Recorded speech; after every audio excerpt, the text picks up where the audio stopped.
नमस्कार दोस्तों, मैं देव फिर से एक नई वीडियो के साथ आपके सामने। दोस्तों, जो आज आपका लेखपाल पटवारी का पेपर हुआ था 8 जनवरी 2023 को, उसका जो रीजनिंग पार्ट है उसका मैं सॉल्यूशन आपको देने जा रहा हूँ कि जो आपको 6 क्वेश्चन उसमें पूछे गए थे वो किस टाइप से सॉल्व करने थे और उसके आंसर क्या क्या थे।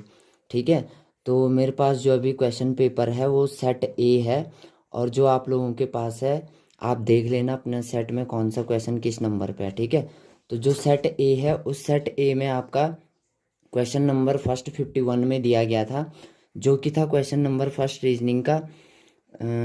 किसी भाषा में GRASP को, ये लिखा है यहाँ पे कि किसी भाषा में GRASP को BMVNK से कोटित किया जाता है, यानी कि GRASP को BMVNK में कोटित किया जाता, मतलब कूट भाषा में लिखा जाता है इसको, यानी कि इसका एक कोड है। ठीक है, तो इसमें CRANE का कोट होगा, कोट बताना है, यानी कि इसका कोड क्या होगा। ठीक है, तो सबसे पहले हमको इनके लेटर्स मिला लेने चाहिए थे, क्योंकि हमको जो पूछा गया है उनमें से अगर दो लेटर भी हमारे मैच करते हैं तो वो हमारा सही आंसर बन जाएगा। जैसे कैसे दोस्तों, देखो जी को लिखा गया है, बी लिखा गया है, इसमें देखो सामने से देखो, जी को बी लिखा गया है, आर को एम लिखा गया है, ए को वी लिखा गया है, एस को एन लिखा गया है और पी को के लिखा गया है, कूटित किया गया है, यानी कि इसको इस कोड में लिखा गया है। ठीक है, तो इसमें क्रेन का कोट होगा। तो क्रेन का कोट क्या होगा, अब ये देखेंगे कि जो आगे वाले कोड, जो कोड लिखे गए हैं उसमें आर को किस कोड लेटर में लिखा गया है। ठीक है, तो आगे वाले का कोड लेटर आर वाले का एम से डिनोट किया गया है। देखो GR के बाद BM, यानी कि आर को एम से डिनोट किया गया है।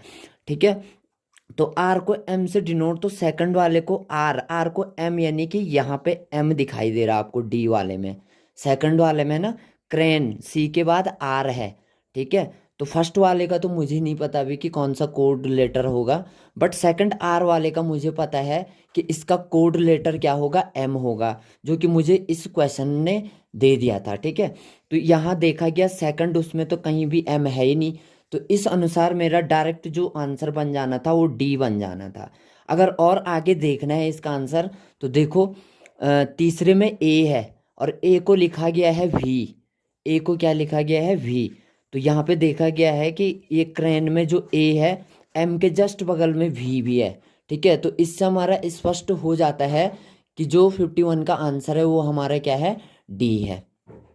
ठीक है, तो इसी तरह क्वेश्चन नंबर 52 है। ठीक है, तो क्वेश्चन नंबर 52 है कि निम्न श्रेणी में कितने पद हैं।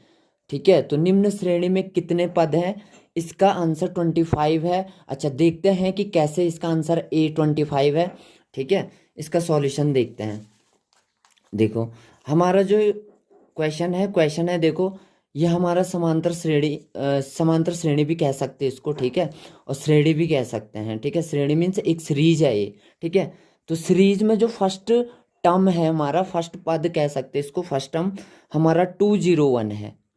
ठीक है, और जो हमारा सेकंड टर्म है, हमारा सेकंड टर्म हमारा 208 है। ठीक है, तो जो हमारा इन दोनों के बीच डिफरेंस निकलेगा, ठीक है, तो जो हमारा इन दोनों टर्म के बीच या पद के बीच डिफरेंस निकलेगा डी, वो होगा बी में से ए को लेस कर देंगे, मतलब सेकंड वाला पद जो है उसमें से फर्स्ट पद को लेस कर दूंगा मैं, सब्ट्रैक्ट कर दूंगा, तो 208 माइनस 201 कर दूंगा, तो ये आ जाएगा 7।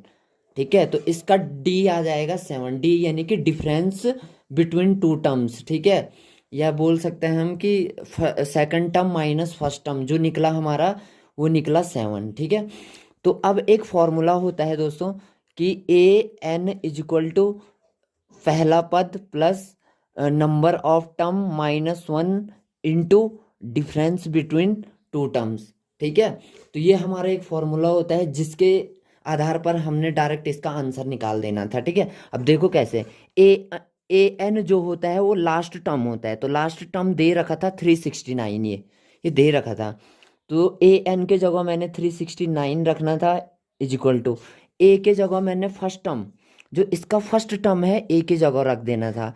तो फर्स्ट टर्म दे रखा था 201, ठीक है, प्लस एन तुम्हें फाइंड करना था, -1 इंटू डी तुम निकाल के आ चुके हो 7, ठीक है। तो इसको सॉल्व करना था, एन की वैल्यू यहाँ से फाइंड करना था।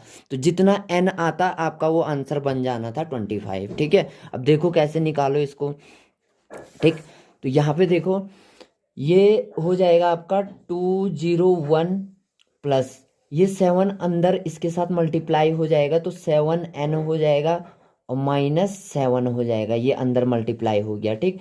अब यहाँ है 369, अब ये 201 इधर आया तो 369 माइनस 201, ठीक। ये -7 इधर आया तो +7 हो जाएगा इक्वस टू 7n, ठीक है। तो यहाँ बचेगा 7n और यहाँ बचेगा अगर मैं इसको सब्ट्रैक्ट कर दूं पहले, तो सब्ट्रैक्ट करने पे 9 में से 1 सब्ट्रैक्ट करोगे 8 आएगा और ये 6 आएगा और ये 3 में से 2 168 आएगा और +7, ठीक। इन दोनों को ऐड करोगे तो 175 आएगा और इक्वल टू 7n आएगा। तो n इक्वल टू आ जाएगा 175/7 अपॉन में चले जाएगा। तो ये n इक्वल टू यहाँ से वैल्यू बन जाएगी तुम्हारी 25। इसको अगर तुम काटो तो ये 25 टाइम्स कटेगा यहाँ से, ठीक है। तो ये तुम्हारा आंसर होना था 25। एन टर्म्स मीन्स इसमें कितने टर्म्स हैं, तो 25 टर्म्स थे, ठीक है। तो जो नेक्स्ट क्वेश्चन है तुम्हारा क्वेश्चन नंबर 53, ठीक है। तो क्वेश्चन नंबर 53 है अगला पद टर्म होगा, मतलब जो अगला पद होगा वो कौन सा होगा, ठीक है। तो इसमें सबसे पहले तो आपको एक सीरीज में ABCD Z तक लिख देना चाहिए था नंबर वाइज, ताकि तुम्हें इसका सटीक आंसर कंफर्म हो जाना था, ठीक है। जैसे देखो इसको ऐसे इस फॉर्म में लिख देना था, ए से लेके, ठीक है, और जेड तक लिख देना था और नंबर डाल देना था, एक बार 1 2 3 4 5 6 ऐसे में और एक बार नीचे से 1 2 3 4 5 6 7 ऐसे उल्टे में, ठीक है। तो इससे क्या फ़ायदा होगा आगे देखते हैं, ठीक है।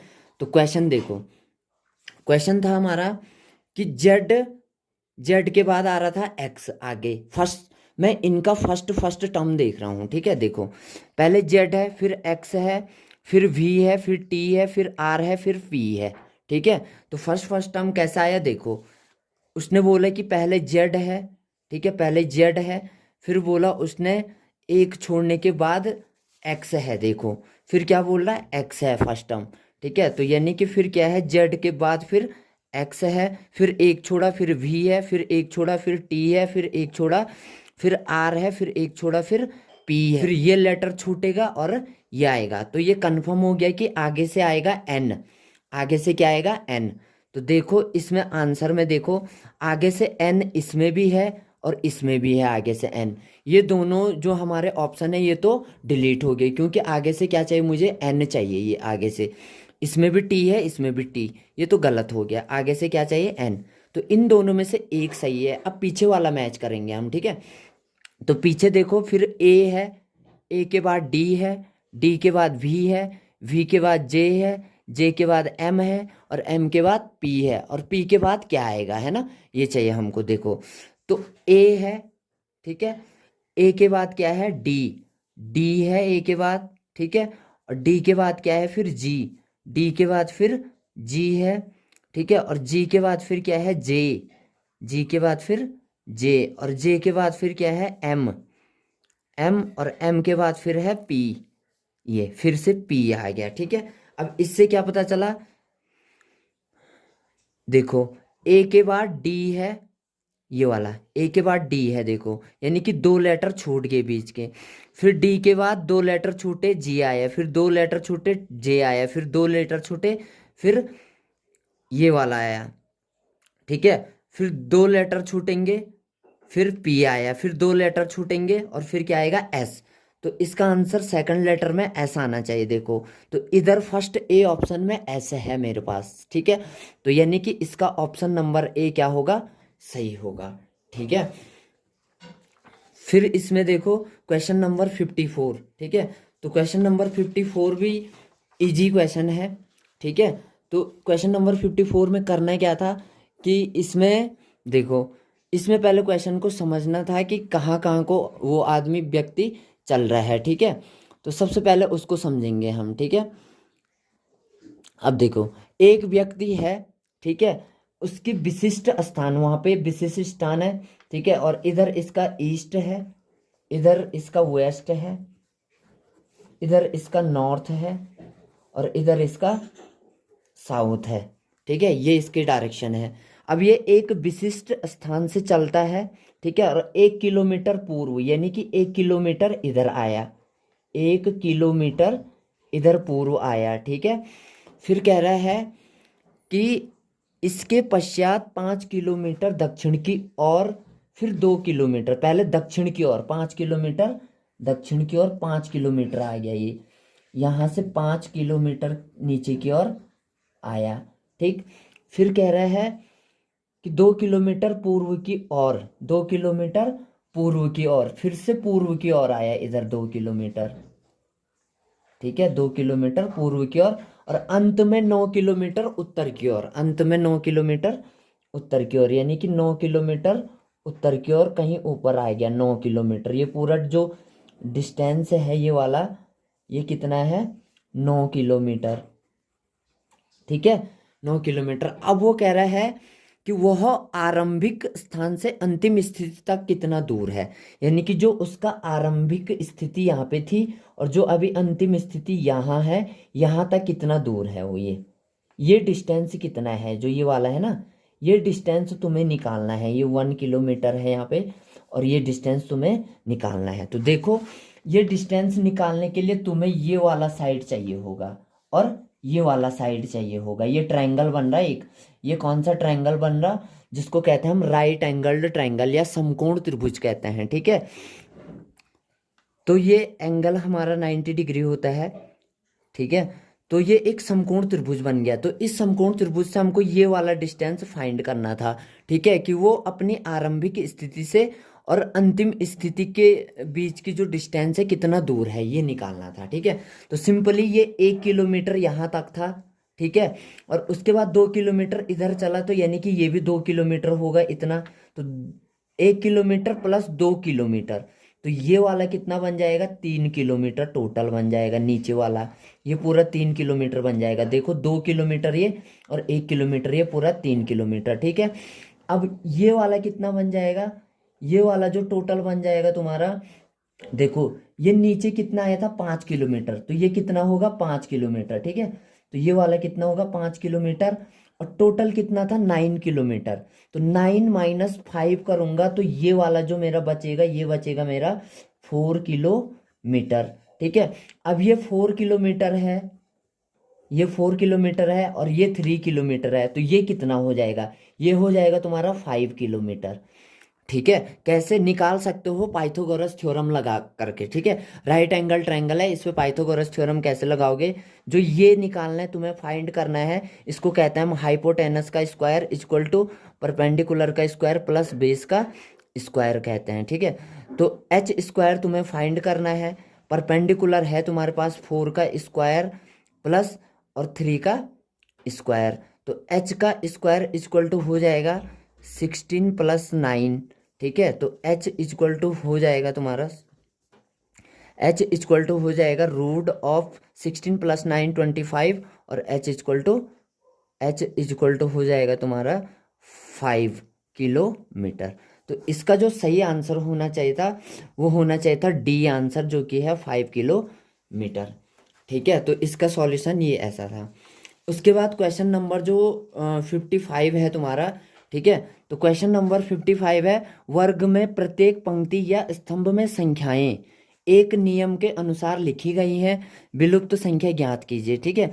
तो इसमें निकालना कैसे था, ये एक वर्ग था, ठीक है। तो अगर इसमें तुम पहले वाले जो ये वर्ग हैं, तो पहले वाले वर्गों का वर्ग कर देते, अगर तुम स्क्वायर कर देते, और इसमें प्लस लास्ट वाले खाने का क्या करना था, उनको ऐड करना था नंबर को, ठीक है। तो आपका जो बीच वाला मिलना था। फिर देखो कैसे, 5 का स्क्वायर 25, ठीक है, 5 का स्क्वायर 25 प्लस 3, इसको ऐड करना था, +3, तो आता 28।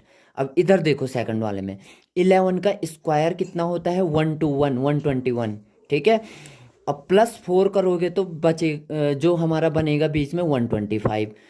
11 का स्क्वायर 121 और +4 करना था, ये होता था 125। ठीक है, फिर देखो 9 का स्क्वायर करोगे तो 9 का स्क्वायर क्या हो जाएगा, 9 9 जा 81 और प्लस किसको करना था, 11 को। तो यहाँ से तुम्हारा आंसर बन जाना था 92 बन जाना था। ठीक है, तो इसका जो सही आंसर है वो है बी। ठीक है, और तुम्हारा जो लास्ट क्वेश्चन था, क्वेश्चन नंबर 56, यदि प्लस का अर्थ गुणा, गुणा का अर्थ ऋणात्मक, ऋण का अर्थ विभाजन तथा विभाजन का अर्थ धनात्मक है तो जो ये है इसका मान क्या होगा। तो इसका जो सही आंसर आना था वो आना था 0। अब देखते सॉल्व करके देखते हैं कि 0 कैसे आना था। ठीक है, तो इसको सॉल्व करना कैसे था, ठीक है, इसको मैं सॉल्व करके दिखाता हूँ तुम्हें। ठीक है, तो ये क्वेश्चन था, इसको मैं लिख देता हूँ पहले, क्वेश्चन एज इट इज उतारना है इसको। ठीक है, तो ये क्वेश्चन देखो कैसे उतारना था। 36 कभी भी हो, तरीका बता रहा हूँ मैं करने का, कैसे करना है। ठीक है, तो देखो, तो ये 36 है, ऐसे उतारना है। बीच में साइन है उसको मत लिखो, बीच में जो साइन है उसको मत लिखो, सिर्फ नंबर लिख लो। 4 है, फिर 8 है, फिर 4 है, और साइन के लिए जगह छोड़ दो बीच में। ठीक है, साइन मत लिखो उसमें, क्योंकि ये साइन आपको चेंज करना है अभी। फिर नीचे 4 है, फिर 8 है, फिर 2 है, फिर 16 है, और फिर 1 है। अब साइन कैसे डालोगे, देखो, यदि प्लस का अर्थ गुणा, तो जहां जहां पे प्लस है वहां पे गुणा डाल दो यहाँ। ठीक है, तो प्लस का अर्थ गुणा, देखो प्लस यहाँ पे है, ये प्लस है, तो इसको क्या डाल दो, गुणा। ठीक है, अब ये वाला प्लस है, यहाँ पे देख प्लस है, तो ये वाला क्या हो जाएगा, गुणा है। 2 और 16 के बीच में गुणा है, क्योंकि यहाँ क्या था, प्लस था, और प्लस कहीं नहीं है। ठीक है, अब नेक्स्ट वाला, गुणा का अर्थ ऋणात्मक, तो जहां जहां पे गुणा है वहां वहां पे ऋण डाल दो, ऋणात्मक, ऋण मतलब ऋणात्मक मतलब ऋण। ठीक है, तो जहां पे गुणा, गुणा यहाँ पे है तो यहाँ ऋण डाल दो, गुणा यहाँ पे है तो यहाँ ऋण डाल दो, गुणा यहाँ है तो यहाँ ऋण डाल दो। अब ऋण का अर्थ विभाजन, जहाँ पे ऋण है वहाँ पे विभाजन डाल दो। ये ऋण था यहाँ पे, तो यहाँ पे विभाजन डाल दो। ठीक, और ऋण कहीं है नहीं। ठीक है, अब विभाजन का अर्थ है धनात्मक, अब जहाँ पे विभाजन है वहाँ पे क्या डाल दो, धनात्मक। तो यहाँ पे विभाजन है तुम्हारा, तो यहाँ क्या डाल दोगे, धनात्मक। और कुछ करना भी नहीं है, अब सारे चिन्ह तुमको मिल गए। ठीक है तुम्हारे, तो अब इसको सिर्फ सॉल्व करना था और आंसर निकालना था। देखो, अब इसको सॉल्व करेंगे, देखो, तो 36 -4 क्या हो जाना था, 32। ठीक, डिवाइड बाय 8 और -4 ऊपर बच जाता। ठीक है, और नीचे क्या हो जाता, 8 4 जा 32 माइनस 16 2 जा 32 +1। ठीक है, अच्छा, ये 32 से ये 32 कट जाता, यानी कि 32 - 32 0, तो अपॉन में सिर्फ क्या बचा, 1। ठीक है, और ऊपर क्या हो गया, ये देखो 8 4 जा 32। ठीक है, तो ऊपर बचेगा 4 -4।